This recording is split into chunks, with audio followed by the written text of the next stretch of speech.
Today's ruling from the Supreme Court affirms what millions across this country already know to be true in our hearts. Our love is equal.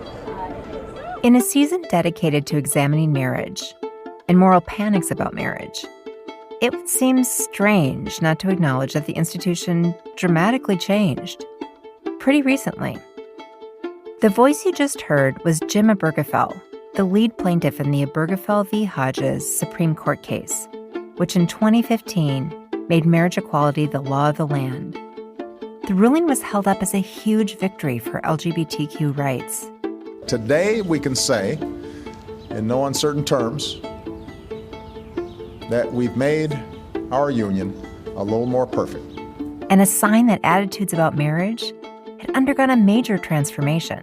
Today's ruling settles the issue of same-sex marriage nationwide. It could be undone, but only by a constitutional amendment or by a future Supreme Court that changes its mind, and neither of those seems at all likely. But if you read the Obergefell ruling, some of the language is striking. No union is more profound than marriage, for it embodies the highest ideals of love, fidelity, devotion, sacrifice, and family. That's Justice Anthony Kennedy, reading the majority opinion he wrote. In forming a marital union, two people become something greater than they once were and would misunderstand petitioners to say that they disrespect or diminish the idea of marriage in these cases. They're pleased that they do respect it. They respect it so deeply, they seek to find its fulfillment for themselves. Part of the reason the Supreme Court extended marriage rights to same-sex couples is because they felt marriage was a fundamental institution, the way that people fulfill their worth and find their place in our society. The ruling focused less on the inherent dignity of LGBTQ people and more on the importance of marriage. It may seem surprising to hear that one of the most important civil rights victories of the last half-century is grounded in some pretty traditional ideas, a notion that some have termed marriage fundamentalism, the belief in the supremacy of the married nuclear family. As it turns out, that sentiment runs deep through our country's roots. The idea that marriage is a fundamental institution isn't just a cultural one. It has serious economic and legal implications. And, for most of history, the U.S. has used marriage as a vessel to confer privilege and status onto some people while marginalizing others.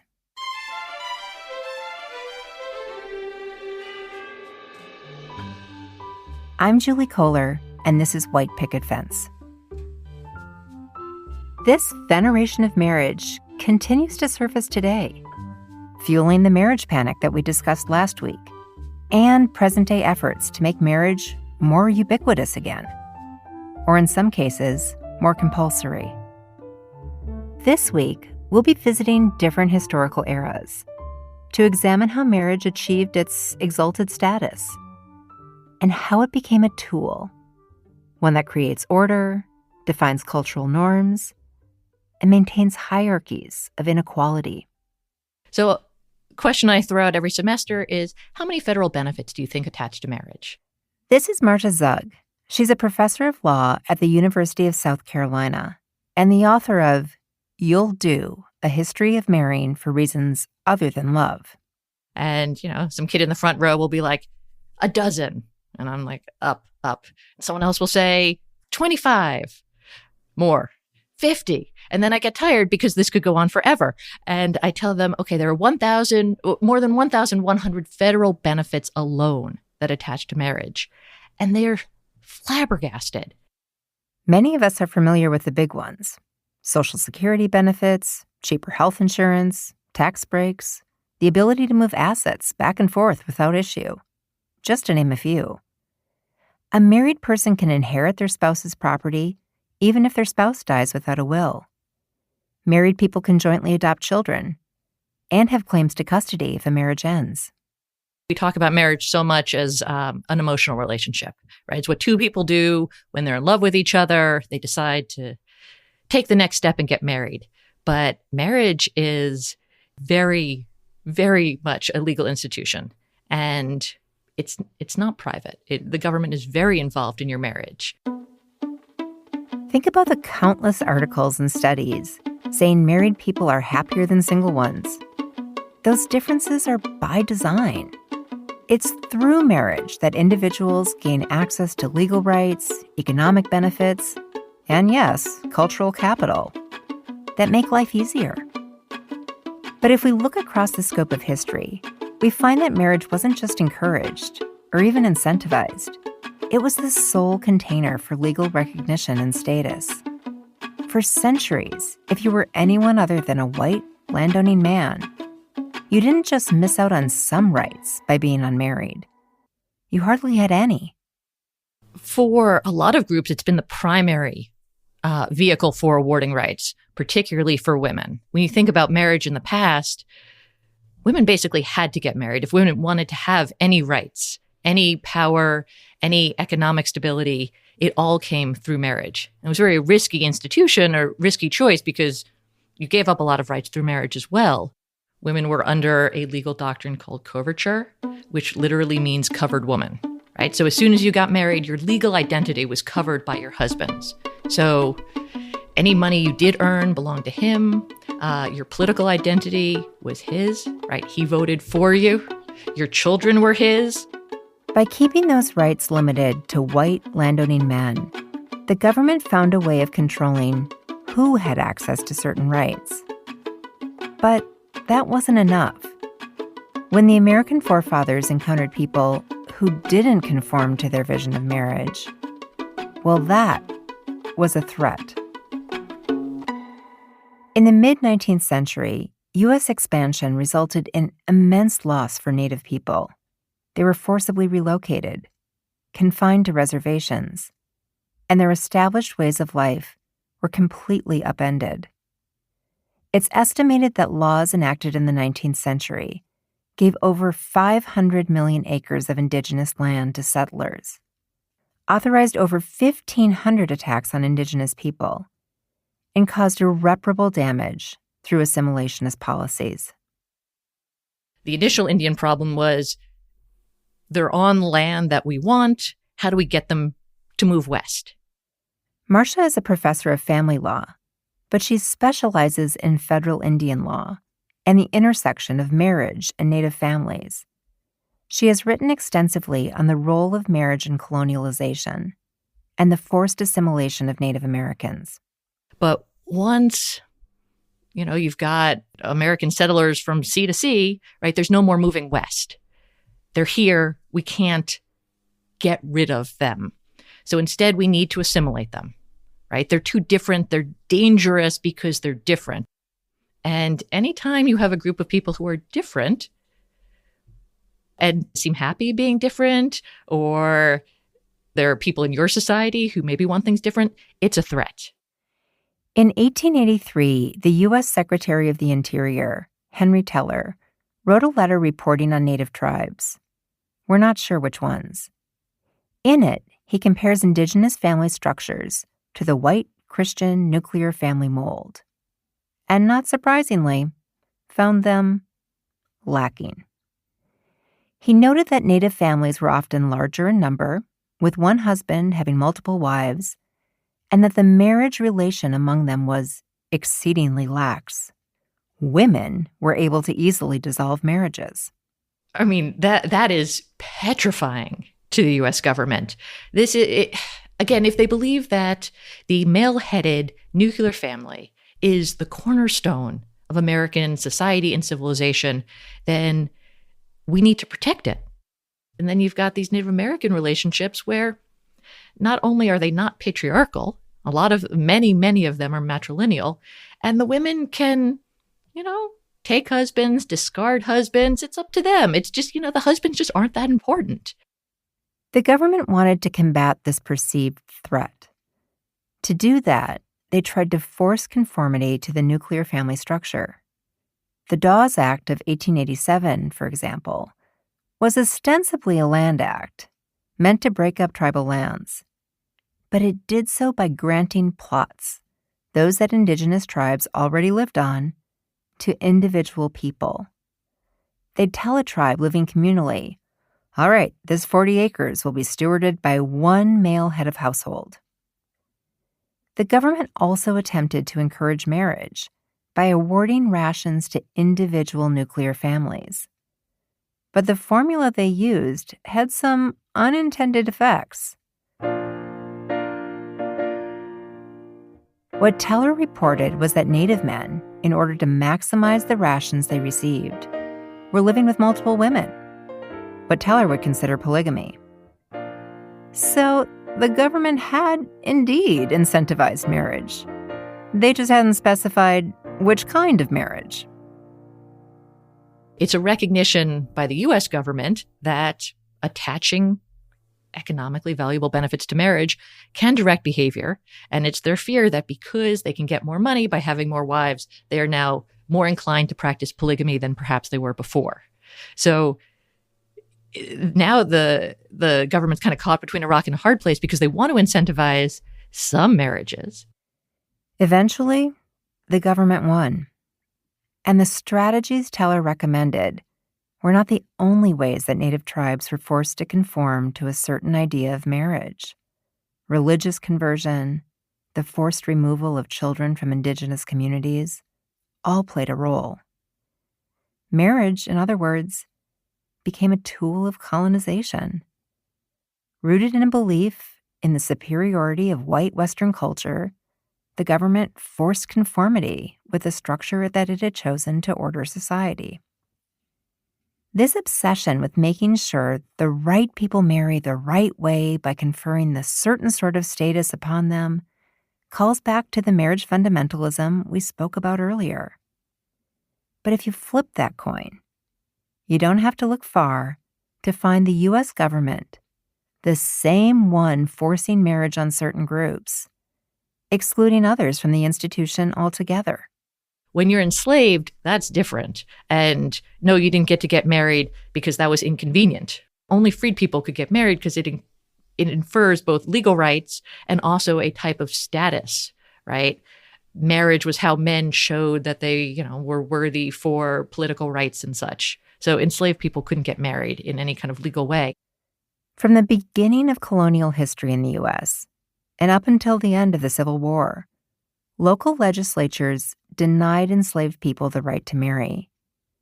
In fact, the very notion of legal marriage is oxymoronic to the institution of slavery, which denied the personhood of African Americans. Being enslaved generally means you don't own your own body. And yet marriage, especially as we think about it in the U.S., calls for consent. When you stand there and you say your vows, I do, that means that you have control of your own will to be able to give your agency and your connection to this other person. That's Andrea Williams, a literary historian and English professor at Ohio State University. That's not to say that people in slavery didn't cherish romantic ties. Yeah. Many vowed to be with each other for as long as they could. Some had children and were allowed to live together and had fairly stable families that were living together in cabins or in other facilities together for much of their lives. But there's also the possibility that those families could be severed fairly easily, especially if they were separated by enslavers and sold away from each other. If we're studying the way marriage fundamentalism seeped into this nation's roots, the post-Civil War years were an important period. The Reconstruction era saw a new wave of social, legal, and economic opportunities for more than 4 million formerly enslaved people. Part of that change included a marriage boom. By the turn of the century, marriage rates among Black Americans equaled those among white Americans. There are a few reasons for that. Some were financial. Sometimes you could only get certain land contracts to work as a sharecropper. If you had a family contract, there were ways that certain kinds of benefits for veteran benefits and so on were tied to having been married to your partner and not just domestic partnership. Other reasons were cultural. Being married represented a step towards upward mobility.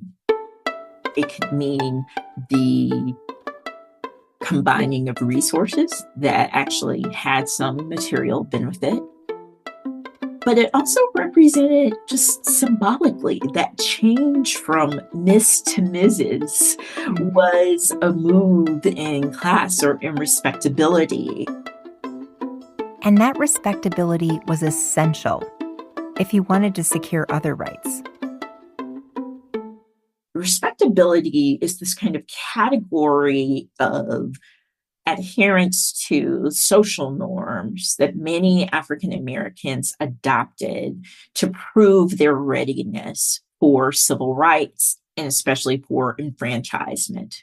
So to challenge those stereotypes, to say, well, Black Americans shouldn't be able to vote because look at you, you're illiterate, you have familial chaos, then being able to turn that example or that stereotype on its head by saying, I am a married property owner who has been able to keep my wife home as a full-time homemaker and to work in these ways in our neighborhood, to be civically associated with fraternities and sororities in our church. All of that signify a kind of representation of respect or a demand for respect. In the post-Civil War era, in a country that had just split apart and been stitched back together, marriage became a means of defining what it meant to be American. And although marriage was booming, it was also changing. In the 1880s and 1890s, a new generation of women began experiencing more independence. Over the following decades, more of them were able to work and pursue an education. And along with their newfound freedom came a rise in divorce. And so if you break apart those households and more are led by women, you're really fundamentally challenging the whole way our society is organized. That's Rebecca Davis, author of More Perfect Unions, The American Search for Marital Bliss.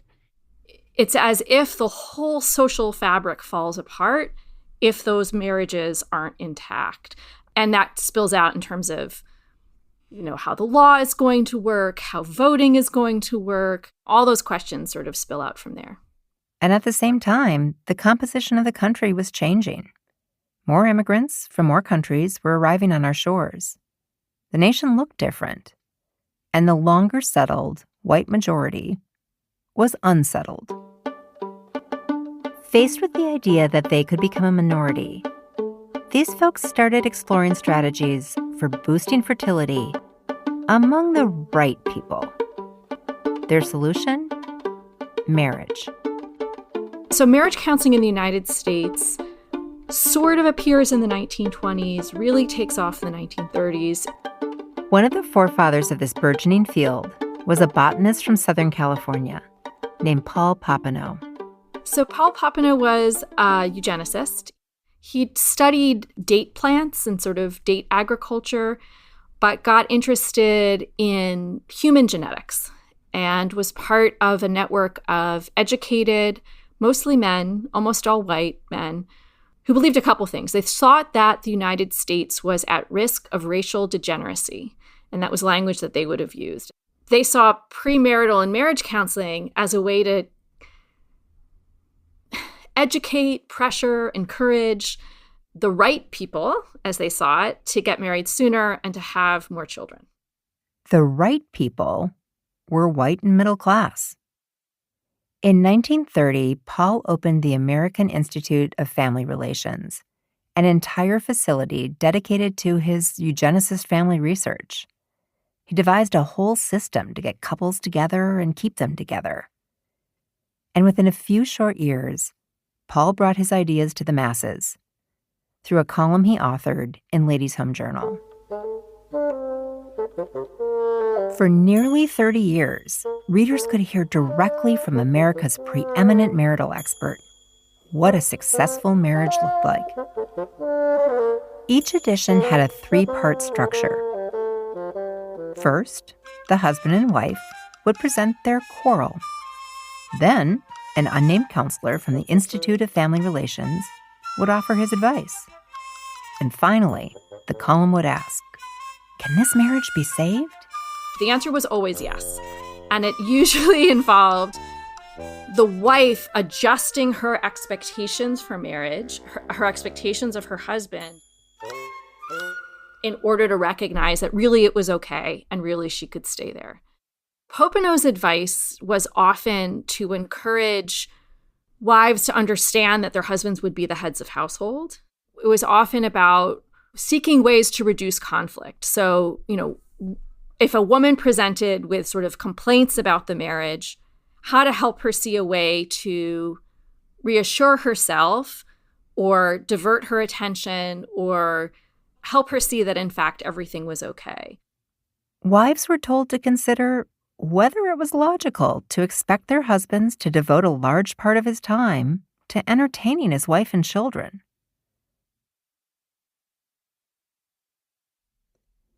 After all, if the ladies in the column could stick around to save their marriage, so could the women who read it. And so, what's treated as natural or innate, the most profound union people could enter, was actually shaped by culture, like Popenoe's long-running advice column, or through laws, policies, and sometimes brute force. We've held on to that belief, even as marriage has continued to evolve.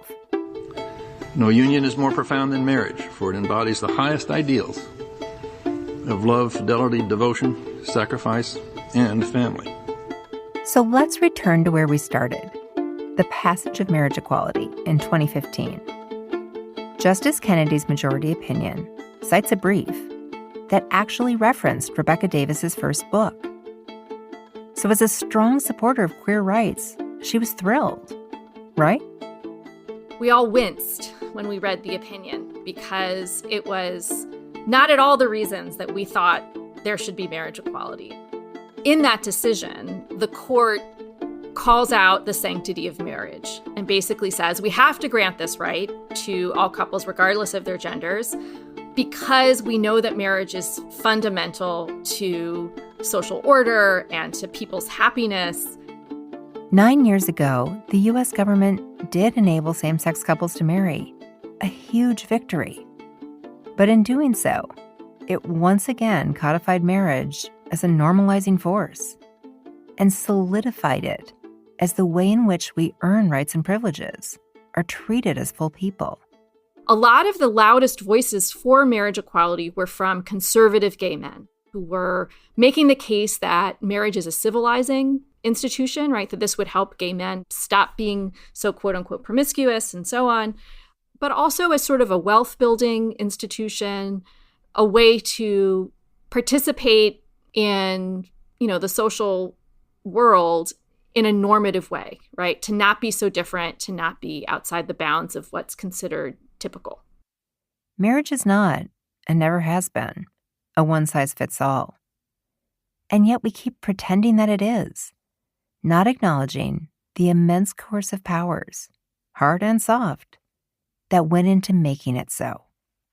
There's this sort of idealistic idea about back then everybody knew what a marriage was and it was all well understood. And it's no, this has been, in fact, attempts to impose a single view of sex and marriage on people. In a ruling that was supposed to be groundbreaking, and was in many ways, the Supreme Court reinforced very old and very problematic notions of morality. It used language that stands on centuries of racism, sexism, abuse. Even as the institution of marriage has evolved and become more inclusive, we still have not challenged the idea that it should be our organizing principle. It's not just over people's legal rights, though that's hugely important. It's also over who gets to say who we are and who gets to say what we desire. And this marriage movement that we're seeing today believes that they are the ones who should get to tell everyone else who they are and what they desire.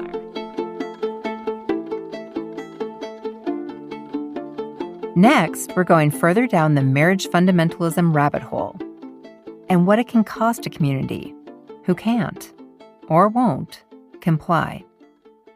Next week on White Picket Fence. You can't just abracadabra your way through marriage to basically decrease inequality.